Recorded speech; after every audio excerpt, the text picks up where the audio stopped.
So we've talked about the Yeti and the Falk monster. We're no strangers to Bigfoot. I like talking about Bigfoot. I like Bigfoot. One of my favorite monsters. He's a cool guy. Kind of the king of the cryptids. Now, if you're in Alaska and you run into Bigfoot, he's not quite as friendly as he is anywhere else in the world, it seems. A little different. Those Bigfoot stories usually end just a little bit differently. With the popularity of certain television shows these days, surely you've heard the term Alaskan Killer Bigfoot. We're gonna talk a little bit about the Alaskan Bigfoot phenomenon tonight.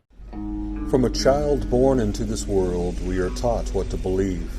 Closed-minded we become, fearful to be deceived. Still we desire to know what lies beyond that locked door.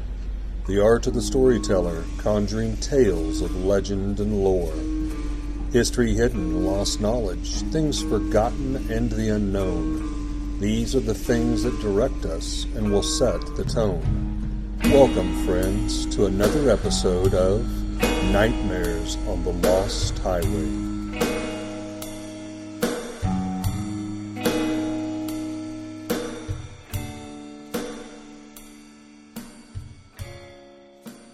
So, a couple strange facts about Alaska. In any given year, 500 to 2,000 people will go missing, never to be seen again in the Alaskan wilderness. Now, that might seem extreme, but when you couple it with the fact that Alaska has the lowest population density in the nation of roughly one person per square mile, you can understand how it'd be easy to disappear. Yeah, I had down 16,000 people have vanished over the past 30 years now. Not vanished. We're not talking about we found the bodies. Yeah. We're talking poof, pulled the plug, vanished off the face of the earth without a trace. Accidental injuries are the third highest cause of death in Alaska. So apparently you can just stumble to your own death in Alaska, and that's kind of common. Got some brutal weather there too.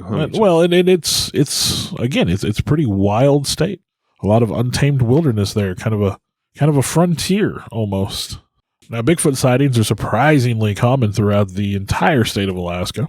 Alaskan Bigfoot sightings have a reputation for being some of the most extreme recorded ever. And they've found evidence of nesting sites. There's been the recovery of a possible Bigfoot skeleton, unidentified hair samples. Witnesses have reported seeing swimming Sasquatches, which seems to be kind of uncommon anywhere else. Right. Especially if you understand that most apes do not like to swim. They're afraid of the water. Entire villages have relocated as a result of Bigfoot depredations. It doesn't seem to be the vegetarian type that we're more familiar with either. It's more definitely of a carnivore. Now, their Bigfoot is usually described as being up to 10 foot tall, covered with shaggy coarse hair, with elongated arms, sort of that typical Bigfoot, although 10 foot is pretty big. And also the girth or the width. I don't know if you read some of that, but as much as like 4 foot in chest circumference. That's a big foot. I do have here that the Inuits refer to a species that they know of as the Tornit. And the Tornit used to live in peace with mankind until a young Inuit killed one for damaging his kayak. And ever since then, there are hundreds of stories documenting where the Tornit have attacked hunters, mangling and mutilating their bodies. So that's one story from the natives of the region, that their Bigfoot in Alaska is not messing around, man. No. I had found the locals call it Nantinuk, is another name that it's used, and it's definitely not what here in central United States we would consider as a Sasquatch or a Bigfoot. It's almost got like a spiritual realm that control the elements, especially fire and water. As you said, can swim. Some of the natives believe that the reason why it's hard to find is it lives inside trees. Like you could be following it and it literally just kind of blend into the tree like an essence. Well, to go along with that, I read somewhere that Alaska is sort of a converging place for a lot of ley lines, if you believe in that kind of thing. Mm-hmm. And the barriers between the spiritual and the physical are fairly thin in quite a few places in Alaska. I know that a lot of beliefs, like you said, the Bigfoot, the Sasquatch, that is sort of a spiritual entity. Mm-hmm. And again, that would, hey, how come we don't find bodies? How come we don't see, a lot of proof? How do they disappear so quickly? Why is every picture so darn fuzzy? Yeah. Now, we are going to ultimately talk about Port Locke and some of the areas around there, but one particular area, as Bill had said, entire towns, villages just totally evacuate overnight, which was an occurrence in 1949. But I went back, of course, kind of being the historian, if you will, And in my research, there was a gentleman by the name of Jeff Davis, and he is a specialist on Alaskan history and a researcher. And he mentions that the town of Portlock is probably one of the most mysterious stories he's ever stumbled across. Ancestors fled in 1949 from Portlock, Alaska, but that was not the first time or the second time, where there was actually 2 expeditions that landed in that area. The first was in 1779. It was a Spanish expedition, and they came over. They were intending to establish a presence there. They immediately started getting kind of sick, a mysteriousness about it, nausea, vertigo. Some even succumbed to the illnesses and actually died. Within a period of months, they retreated off the coast, and the Spanish never came back. Then he goes on, and he said the next explorer was actually Nathaniel Portlock, from which the name was given, and it was part of an English group. In 1785, parties were sent ashore once again, and they had found, this would be, I guess, the second account, was an Indian village, and it looked like everybody had just walked out of the village. There was still pots, there was clay pots and stuff. Now, there weren't any fires or sign of recent, but it looked like the Indians had just walked away and left everything and had vanished. In 1867, a San Francisco newspaper reported, and I thought this was interesting, a group of giants who came down out of the mountains to the shores, captured the local people of the town, and ate them, ripping them from limb to limb. In the history, 1915, the first cannery went into place for some of the fishing trade and everything there. 1921 was the first post office. 1929, a few years later, the first school, which had over 100 registered students. And then bad things started happening almost immediately as they encroached up on the mountains and especially into the wooded forest regions. Now, back in 1920, there was a man named Albert Petka. He was going hunting, but he never reached the hills, or so it's believed. They found his body strangled and mutilated just on the outskirts of town, and it was like, when they found the body, it was like it had been placed there for someone to find. They quickly identified, because Alaskans are very, of course, up to bear attacks and stuff, and said this definitely was not a bear attack. Lots of hunters died in that area of Portlock. In 1931, a man named Andrew Kemluck, he was doing some sort of harvesting of timbers, cutting trees and stuff. They found his body with his skull crushed from the backside, like someone had come up from behind him with something huge. Apparently, a piece of nearby logging equipment was the weapon of choice of whatever it is that had attacked him. It was part of a crane, is what I read. Oof. And he was found 10 feet away from said crane, where there was blood on the crane, like it had been tossed to the ground. This was an object. No man would have been able to pick this up and use it as a weapon. So I'm envisioning this thing swinging and knocking him 10 foot away, probably. Yeah. Wow. About the same time, there was a gold miner who had headed out for the day, and he simply disappeared without a trace. And then sometime later, a man by the name of Tom Larson went out to chop wood for fish traps. He sighted something large and hairy on the beach there at Port Chatham. He ran back home to get his rifle, and when he returned, he said, he drew bead, he was aiming at the beast when it kind of stood up and just stared at him. Just looked him right in the eye, and he never could quite explain why he couldn't bring himself to pull the trigger that day. So, the area had been played for quite a while, since about the time the post office was established, as a matter of fact, 1920, with an evil spirit, with some claiming it to be a Sasquatch-like creature, described as a massive, hairy, man-like creature walked on 2 legs. The locals said it would rip up trees by the roots and turn them upside down to send a message. Now, had you ever come across that in your research of any other Not Bigfoot before, Sasquatch? no. I had neither, but apparently that's a thing that kind of sets the Alaskan Bigfoot. They pull up the trees and literally reverse them with the roots sticking up. Well, and for most people, that was considered proof that whatever it was too powerful to be defeated by mere men. Yeah. That would be hard to do with proper equipment, even. Yeah. Well, I had at one point during Portlock's history, and you'll hear us refer to Port Chatham, and Portlock. I kind of consider them interchangeable. If they are not the identical spot, they are very, very close. But in the Portlock area, the 1930s to 1940s, there was 15 men in particular that went missing within a 2-year period sometime during the 30s and 40s. Now, their bodies were all finally found floating in the shallow lagoons, kind of face down. It was as if they had washed down out of the mountains, or, as some may said, been placed there to be found. I believe their bodies were basically torn to shreds when they were found. Yes, it was not a pretty sight at all. Like, limbs were literally missing. Yeah, there was one season during this time that the cannery workers refused to return to work unless armed guards were provided for their protection. I read that. Yeah, they did a walkout, I guess, and they said, we are not going back to work because of all these men that are disappearing. Some of them reported trees being thrown like hundreds of feet into a house, like demolishing an entire side of the wall of the house. That is some brute strength. This area, yeah, I mean, it was pretty rough. I know around World War II, some cannery workers went into the mountains to hunt sheep and bear, and they never returned. The search parties could find no trace of them, and then rumors began to spread in the area that a mutilated body had been found. It had, washed down the mountain into the lagoon area, and it had been found dismembered. And like you said, Alaskans, they know what a bear attack looks like, and they were like, this was no bear. Not a bear. Yeah, there didn't seem to be the scratches and slashes of like nails, but literally just brute force strength, crushing blows to the skull, limbs ripped away. Now, one of my more favorite anecdotes that I stumbled upon while doing my reading here, there's a story of a group of hunters that were tracking a moose. They had gone up into the more mountainy area above the town, tracking this moose. And when they did, they stumbled across footprints, 18 inches long on the ground. And they thought, okay, there's something else out here with us. They were a little concerned. It quickly became obvious that this creature was tracking the same prey they were. It was also after this moose. And again, this is another, you don't usually hear about Bigfoot doing a lot of hunting in the stories. Yeah. So they came across a place where the grass had been matted down. It was clear that there'd been a struggle here, blood everywhere.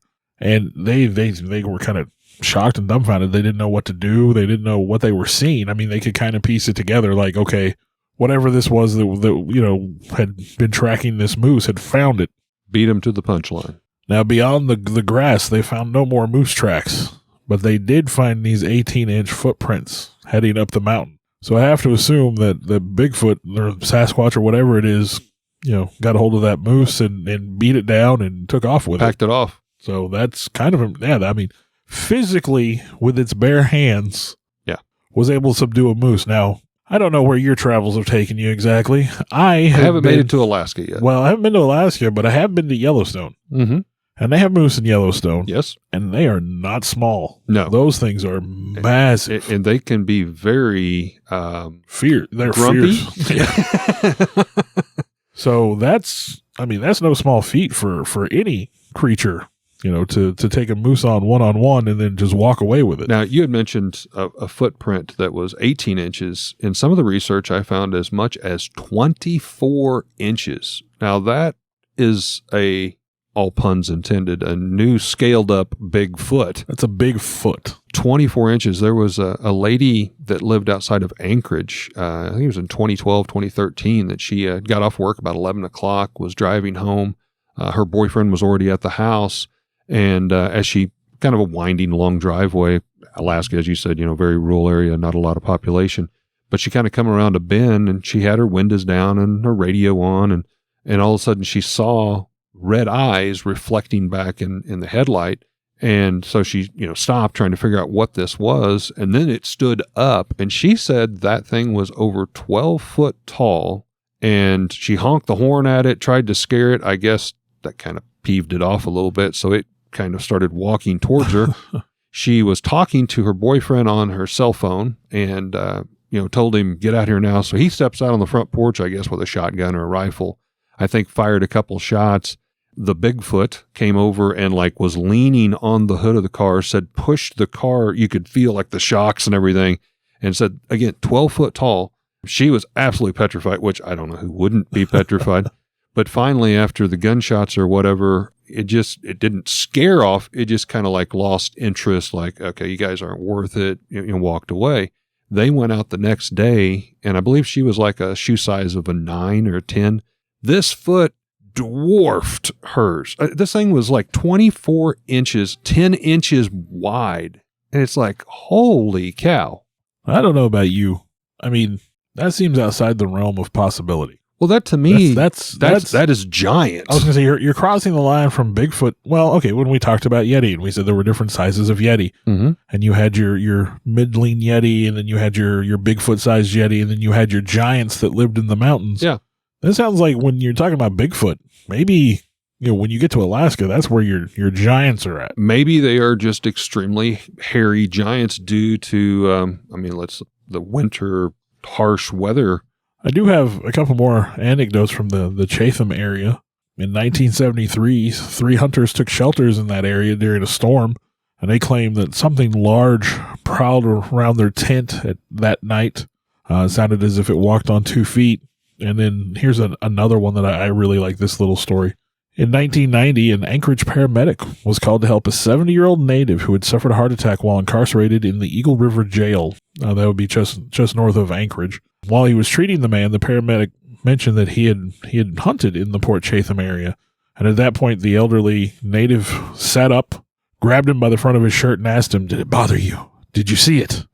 So obviously, that's something important for the natives of that area. They know that there's something there. I've went back and I found a couple of interviews with people who were former residents or family descendants of former residents of Portlock area. One was interviewed, this was back in the 80s, early 80s, and she stated that she remembered as a young adult, she was fishing at a nearby waterfall, and she happened to look up and saw this shadowy, hairy figure. She described it as, 10 foot tall or so, that just immediately made eye contact with her and charged her. Again, not the typical Sasquatch sightings we would have around here, definitely more aggressive. She dropped her fishing pole, literally, turned, ran for her life. She was trying to get back to town. And she says the main thing I remember about that is the absolute utter smell and stench of this beast. She said that while she was running, she was literally gagging and almost vomiting. It was so bad. She finally cleared the tree line and kind of rushed down over the hill, and the creature just kind of abruptly stopped, like right there, like it's guarding the forest, just guarding the woods. Again, the stench, the smell, that seems to be pretty typical with Sasquatch, Bigfoot, the Fouke monster, or Boggy Creek monster, But there's also that natural, almost like a paranormal sickness, nausea, vertigo, body shakes when you spend extended time there in the woods. Also, very typical, you hear about the Bigfoot throwing rocks. Yeah. Again, I think it goes back to the size, but it seems to be a little bit bigger scale here. Like a rock the size of bowling balls or basketballs are tossed, and big entire pieces of trees, tossed. They're hitting the 2 sticks together, which again kind of seems to be some form of a communication. Roars, howls, different things like that. Like I said, at one point they reported that an entire partial tree got thrown like 100-foot, collapsing one of the homes in the town. That's just as if there's not enough things to kill you in Alaska. You're trying to sleep at night and your whole house collapses because something attacks you. This isn't my story, but I used to work with a guy. You might remember him too. He worked there at Emerson with us for a little while, but he was from Alaska. He was our IT guy for a while. And he was telling me one day, and this is not Bigfoot related, but I always like this story. And when he was young, he would ride his bike all over and go to his friend's house. He said there's nothing quite so thrilling as turning a corner and noticing that you're being chased by a grizzly bear as you're biking to your friend's house. And yeah, like you suddenly said, find that extra energy. Yeah, like you said, you're talking, there's enough stuff in Alaska that's out to get you, grizzly bears and things like that. Then you add on, giant killer Bigfoot to the list. Yeah, right. That's pretty bad. Now, I think Bill actually mentioned there is a TV series that is out. I think we're in mid-January here. I think it's up to like maybe episode 4 or 5. And it's called Alaskan Killer Bigfoot. And it has to do with the whole Portlock area, the cannery, the villagers that fled for their lives there in, I think it was 1949. They are now the elders of the town have kind of outgrown this new area that they are at, and they own this property at Portlock. Their ancestors do, so they have claim to it, but none of them have dared to go back to reestablish it. Now, not saying they haven't went there, they've tried to hunt, but they don't even like to spend the night there. At most it's a stop. So the main part of the TV line series, and if you want to check it out, you're more than welcome to, is the elders have got a small group that's gone to the Portlock area. I believe they're supposed to stay there a total of 40 days, and they're to see what's left of the old town. They're to check the hunting, the fishing, to see if it could support the villagers possibly moving back. And one of the things that I thought was really unexplained is that was 70 years ago that the town was abandoned. There was so much fishing there. As you said, they had an entire cannery. This thing was huge. Well, the reason it was established is because the salmon population in the area was so healthy. Yes, just wonderful fishing waters. You know, like you could just reach in and grab them practically. 70 years. Now, nobody living around here. They go out to the waters and they're setting what we would call trot lines in our rural area, but long lines with multi-hooks across on floaters, bobbers. They're lucky to catch one fish out of like 40 hooks overnight. Why has that area not just exploded with population? You would think. Okay, I mean, I'm going to go with my first instinct, which is to say that, overfishing and all that has probably taken its toll. Salmon, they don't just stay in one place, right? They swim and they move and they travel. Touche. And I'm sure that there's a lot of commercial fishing in the area, probably. But yeah, like you would think, to your though, point, in the lagoons and stuff, there would still be more fish than that. So yeah, they're not doing so well on trying to basically feed the four of themselves, much less a town moving back in. But there's a lot of stories that they share on the series, and you can believe what you want. It is a TV series, so it's kind of like Ghost Hunters and some of those other ones. But there were some. I know we've said this before, Eric, and I know I've told you this before. Just because it says it's reality TV, it doesn't necessarily mean it's reality. Yes. One of the more interesting things, they found an obelisk that is off the shore. It is, I won't say at the highest point, but at an elevated point that it could be viewed from one of the port harbors, the lagoon areas. It's a darker rock. It has some strange carvings on it. They have not dated it at this point, but so much moss and stuff is growing over it, and it's decayed, probably 7 foot in height. Now, one of the men that's on the scouting party is quite a devout religious person, and he had a religious token that he wore around his neck, and for whatever reason, stage, TV, or whatever, I'll say that, he decided that he would place that on the obelisk in his way of a token. Because that's your first reaction. That's your first. Why wouldn't you do that? Sure. It's like, what? Well, then they go back the next day and they find that, I guess he'd wrapped the chain around it or whatever. The chain was broke. The holy symbol was lying on the ground, smoking and smoldering. Reality TV. I don't know. But they have made some pretty interesting discoveries. Pieces and parts of the old cannery, which burnt twice. One time exploded, and they could see kind of the aftermath of ripping those riveted tanks and stuff over them. They found a cache, a hole that was buried, lined with logs, and it almost resembles that of a pirate's cache. They actually found a few old coins and stuff in it, and some speculate that maybe that was one of the villagers' hidey spots, placed maybe where if they needed to escape quickly, they could hide food supplies, that kind of stuff in it. But I thought it was interesting that they found like some old, I think it were Spanish coins and stuff that was in there. We talked about the Port Chatham, the Portlock, that region. But when we kind of got into this, I thought, I wanted to talk more about just Alaskan Bigfoot in general. I didn't feel like we could kind of focus on just one area. And we probably could, honestly, if we were making a TV show, but we're not. We're doing a podcast here. In the early 1900s, in the Wrangell area, and again, we're going to say it wrong. We're going to get it wrong. There were multiple sightings in that region in the early 1900s. One anecdote is there was a starving German prospector who was trying to make his way back to Wrangell. I'm going to say Wrangell. From a northern mining camp. They were low on food and provisions, so he was kind of eating what he could find, berries, and I think they called it firegrass. Firegrass. Apparently you can't eat a lot of that before it kind of makes you, upsets the stomach. Kind of like Taco Bell? Not a sponsor? Not a sponsor.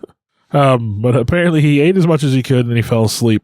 He was awoken later by the sounds of a conversation happening nearby. Now, of course, he's out there in the wilderness by himself. He wakes up. He's happy for the company. You know, he's wanting somebody to talk to. He's alone.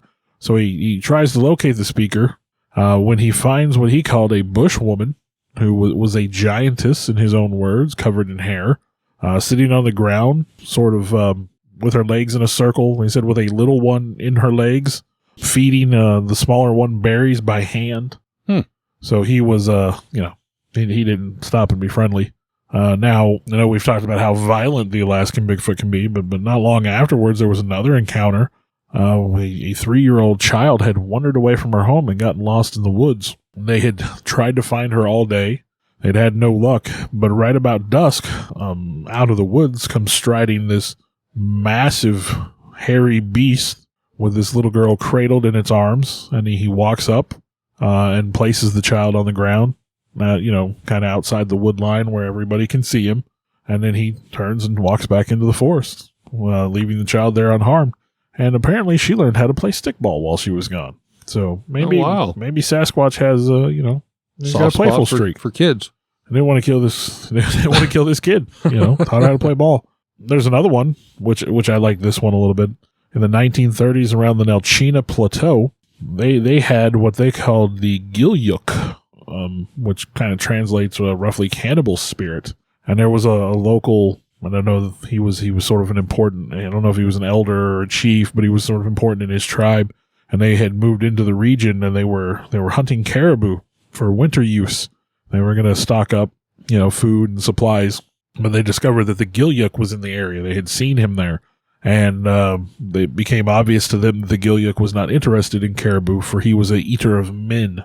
And later on, the elder's wife remembers going down to the waterways after he had gone down to wash up and finding just his bloody flannel clothing left behind, where apparently the Gilyuk had gotten him and I'm assuming ate him. Yeah, that definitely seems to be a trend. There's 1940 in the Bristol Bay Area. A group of women had gone out picking berries when they came upon a large man-like creature with long black hair running down his back. The village kind of assembled itself, sometime later and went out to capture the creature, which they did. They caged it and they fed it and they took care of it for a while. They fed it a diet of raw fish, but, maybe there was something wrong with the diet. Maybe that wasn't enough. For whatever reason, the creature's hair began to fall out, and at which point it revealed that it was a female from, apparently the breasts were covered by the hair. And, right.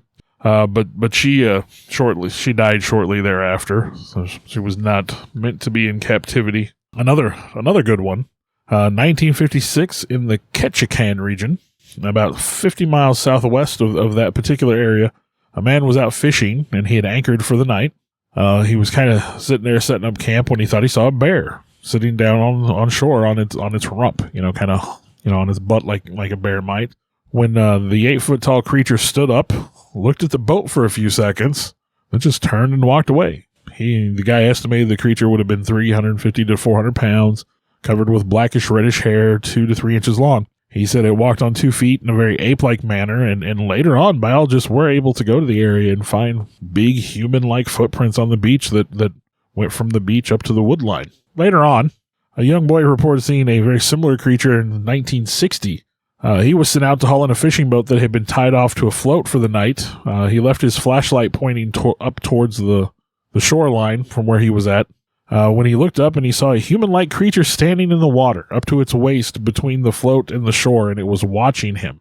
He described it as not exactly a person, but with arms and a head like a man. It was grayish-white all over and had what he described as big, round, beady eyes. Now, the red beady eyes definitely seems to be a trend. Now, he reacted reasonably by screaming and running as fast as possible, at which point 30 men rushed out to see what was happening. They shone their lights on the water and saw the creature there in the water and watched it dive underneath the water and swim away in what they described as a frog-like manner, with the arms and the legs kicking out. So, that was one of those rare swimming Sasquatch moments. So what is this thing really? I don't think really anyone knows. The natives, again, right now, they seem to be referring to it, at least in my research, Nantinuk. To them, it seems to be more of a spirit or an elemental. as I said, or at least can control some of the elements. Nantiinuk is blamed for the cannery being burned to the ground twice. Yeah, that name comes up a lot in the Chatham region. Seems to have control over water, or to your point, is in the water. One of the things that was reported, again, that was kind of different from our local Bigfoots was it's not uncommon for small boats to hit something in the water, like something is beneath it, trying to flip it. Now, that could be a whale or something. I mean, obviously, this is Alaska. But at one time in particular, there was a group of 2 fishermen that were out in I'll say a small fishing boat. It was about a 15-foot, but, not super small, not like a canoe. And it was a clear day. They could see no debris was in the water, and they hit something lightly. And, they kind of looked around to maybe hit a stump or a log floating. And again, it was a second time, slightly a little harder. And the third time, this thing rose up underneath them and flipped their boat. They said they saw brown fur. Now, most whales that I am familiar with do not have brown fur. And it splashed in the water angrily. And then, to your point, they didn't see it necessarily swim off, but it dove under the water and disappeared.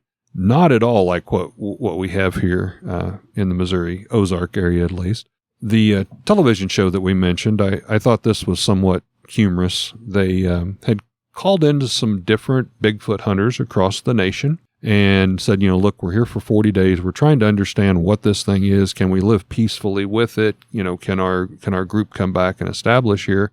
For whatever reason, they decided to put together some alleged Bigfoot calling sound clips. Then they had a loudspeaker that they went out into the woods at night, of course. I see the look on your face, Bill. No, I before we get too far, I saw a comic online just earlier this week, maybe last week, where they were talking about doing Bigfoot sound calls at night and things like that. And it's got to be at night. It was a mock-up where they were interviewing Bigfoot. He's like, and then this jerk comes out and starts saying something about how my mom had sex with goats. I don't even know this guy, Exactly. Well, they decided to start playing this, and they cranked it up, high. And again, to the point, alleged Bigfoot calls, but let's say they were. They don't have any idea what it is being said. So, yeah, you may be calling out to another Bigfoot that your mama's a furry goat or something. Yeah. But needless to say, they did get some responses, and it was interesting because it was 3 different responses that almost surrounded them immediately. Well, correct me if I'm wrong, but this show, or it may have been another show, they had a thermal cam at one point, and they got a very clear visual. Yes. On a bipedal. You could see a head, a body, swinging arms. Yeah, like a definite big Sasquatchy looking creature on this coming thermal down camera. over the hill. So, again, we go back to the early, just because it says it's reality doesn't mean it's real. But still, sometimes when you watch those shows, things like Patterson Gimlin film, to this day, we argue the veracity of it, whether it's true, whether it's not. You have people that come forward to say they were part of the hoax and whatnot. But the greatest costume designers of the time say they could not duplicate what you saw that day. Today, it wouldn't be that hard to do. But. So it's one of those things where, like you said, today it would be difficult to do. So how do you emulate that? How do you duplicate that?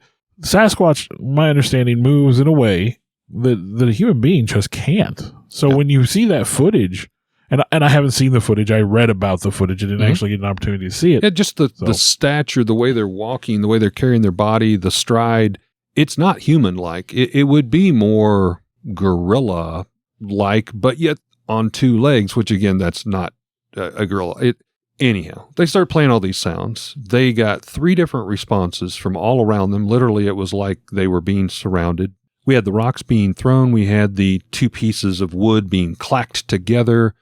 Started hearing howls, grunts, growls, and it freaked them out. So, of course, they're like, maybe this wasn't such a good idea. So they turned everything off and retreated. There was another time on the series where there is, and I can't remember the species of tree, but it was it's guaranteed to be over 300 years old, just massive, again, Dungeons and Dragons type-esque, this huge, gnarly looking tree that had been there for centuries.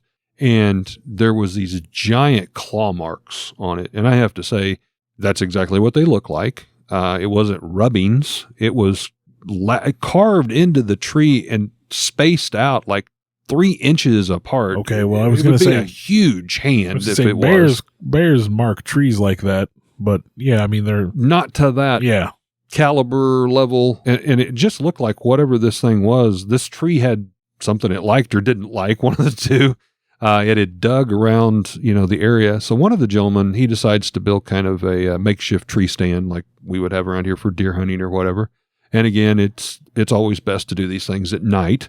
So we go out in pitch dark. He goes out by himself. He climbs up the little makeshift ladder, and he's probably 30 foot or so up in this tree, not any means to the top. And another thing that is to this area, for whatever reason, there seems to be a dense fog that rolls in off the mountains often. And I will say, while they were airing it, it was clear when he went up the tree, and you could just watch this fog come down. It was like out of the 13th Warrior movie kind of thing, and just encompasses everything. And he starts hearing the clashing of the wood together, grunts and growls. At one point, he even feels like something is moving this gigantic tree, like leaning against it. He was flipping out. He wanted to get down, but he couldn't see what was down there. He's shining the flashlight. It just was in the fog. He couldn't see. It's an interesting show, I will say, to look into. I think it receives mixed reviews online. So. Yeah. I mean, I stumbled across it when I was researching, for this. It kept coming up, and it's probably some of the newest footage that's out there. But I can see why they called it the Alaskan Killer Bigfoot, because obviously it does have a more aggressive tone. But my personal belief, one of the early podcasts that we did, and I brought it to the table, was Giants in America. I am going to lean more towards that. I don't think it's a single entity, and I don't think the natives there, they believe it's a family, a tribe, a clan, obviously multiples. But I'm going to lean more towards, just my personal opinion, a giant-like creature that is probably covered with hair, again, due to the environment, cold temperatures.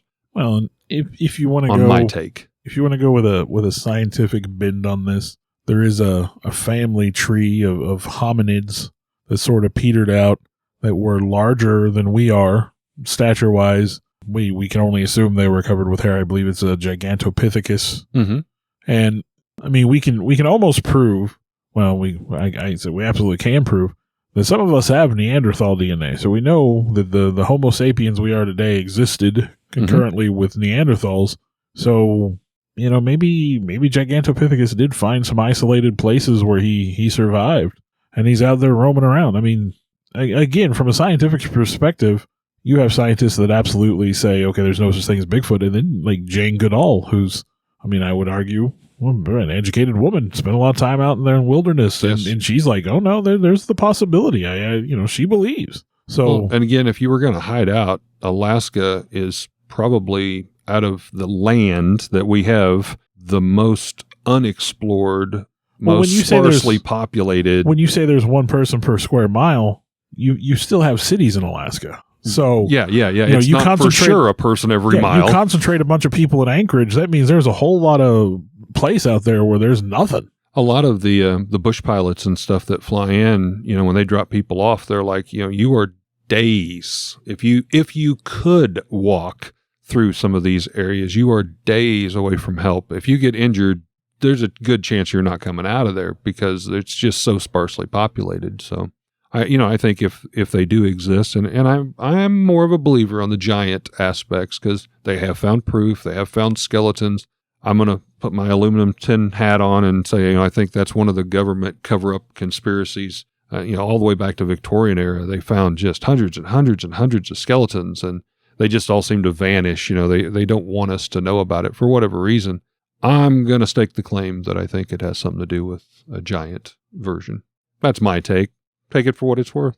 Well, anyhow, we will leave that all up to you to decide, but this is an interesting exploration of some of Alaska, and in particular, an area that's known as the Alaskan Triangle, similar to the Bermuda Triangle, and which we will cover the there's Alaskan Triangle on its own later on. Yeah, there's a lot of things that go on up in Alaska, and Bill and I have been talking. I think you're going to be hearing some more of those in future podcasts. But we hope you enjoyed tonight's version of the Alaskan Bigfoot. Thank you for joining us. And this is just yet another example of what you'll find on Nightmares on the Lost Highway. Thank you for listening. Would like to give a shout out to our first paying sponsor, Raven's Loft. That's our family shop here located in Lebanon, Missouri. It's your one-stop gaming, vintage toy, and collectible shop where you can find Star Wars, Transformers, G.I. Joe, comics, vinyl records, role-play gaming, Magic the Gathering, and so much more. We're located here at 223 West Commercial, downtown Lebanon, and also in our second location, also here in Lebanon at the Heartland Antique Mall. We'd like to thank Raven's Loft for, again, supporting Nightmares on the Lost Highway. I want to take a time to thank the people that helped bring this all together. Alex Tudor, you can almost call him our producer at this point. Sarah Tudor, who also helps with some of the technical stuff. I want to take a moment to extend thanks to Eric for letting us use his space to record in, kind of our makeshift studio. I, in turn, would like to thank Bill for, one, putting up with me and using this camaraderie to do something we both very much love and enjoy doing, and thank Bill's family for allowing him to spend all the time to work and clean up our recordings and present them in what you hear in the final terms, the final edition, if you will. And I'd like to thank all of you for continuing to listen. I know we've got some loyal followers out there. We do this as a labor of love, but we're happy that there are people that enjoy it hopefully as much as we do. Thank you very much.